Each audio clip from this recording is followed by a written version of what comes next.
Hey y'all, it's Lemonette. I heard a new Southernism the other day. It's one I haven't heard in my whole life. And I've been collecting these for a long time and been trying to remember as many as I could and really studying on the subject for a lot of years, but this is one I've never heard.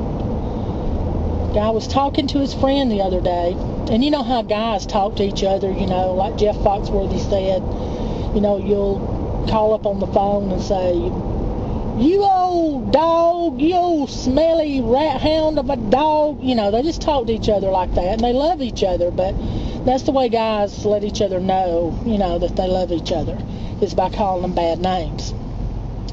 And they love to talk about how they're going to beat the crap out of one another. I don't know what it is, but they love to do that. There was one that I had heard before, and I might have mentioned it in a video, like, you know, 100 videos back somewhere, I can't remember. But I was in a bar one time, in my friend's bar, and I was sitting there talking to a buddy of mine, and he was an older gentleman. He was really funny guy. And this other guy comes up and he puts his arm around me and tells me hey, hugs my neck. So this older gentleman looks at him and he said, "I tell you what," he said, "you better leave my woman there alone now." He said, "That's my woman." And he said, "Oh man, don't worry about you." And the guy looked at him and he said, "I tell you what," he said, "why don't you go on out in the parking lot and practice falling down, and I'll be right out there in just a minute."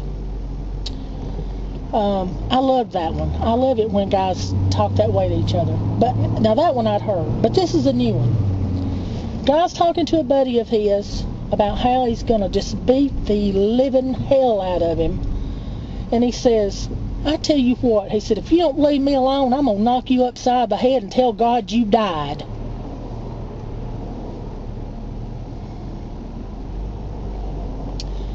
Love yins. Bye. Race the road you travel.